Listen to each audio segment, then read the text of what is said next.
Time for lawn renovation has come. Prepare to get sweaty, prepare to get dirty. Here we go.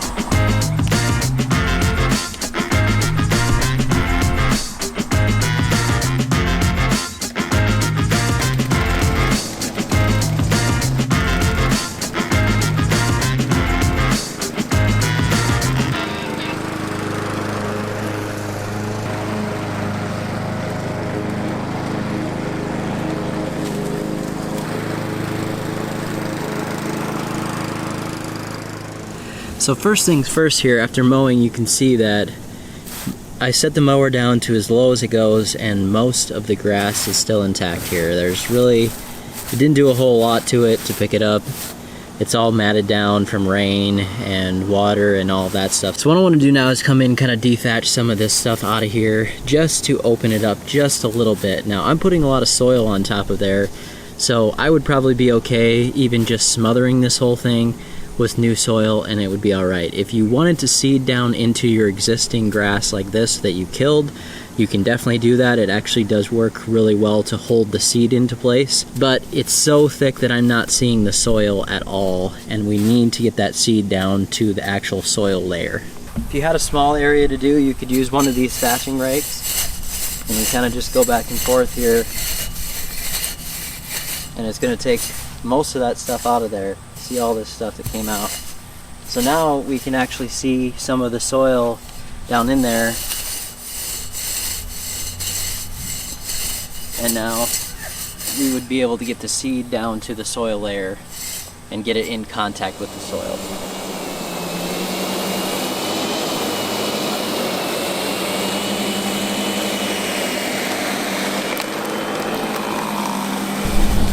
Normally I would use this tool to help me do a bunch of this raking, but over the years since I've been using this thing, and I've been going over cores and soil and all kinds of stuff, I've broken a bunch of these tines, which they're replaceable and I need to get that done. But there's a bunch of them here that you can see here, one right there.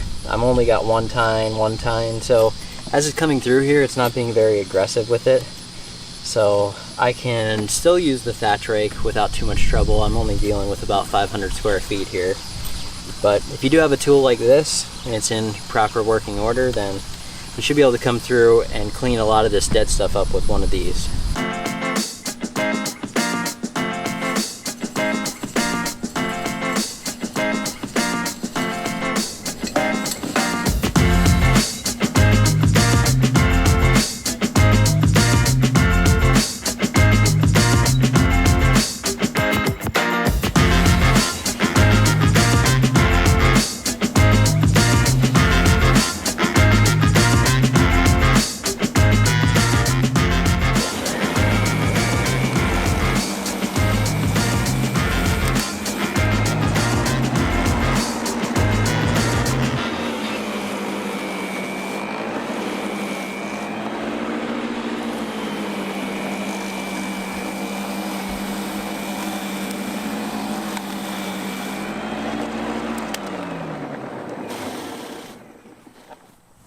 I'm actually finding here, if I go against the grain of the way that I was mowing, I'm getting a little more up with this machine.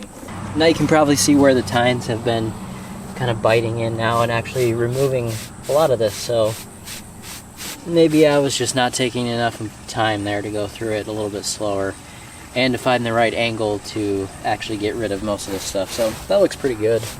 So this right here is about exactly what I would like it to look like once this is kind of cleaned out a little bit. You can see down to the soil. Yet we still have a little bit of dead grass here to hold things in place, so if water comes through here, obviously it's not going to stop everything, but it is a little bit of a barrier to hold it in place. So if you were not adding a ton of soil to this, I would keep it looking about like that. Get some of it cleaned out so you get to the soil layer, but keep some of it there as well to hold things in place.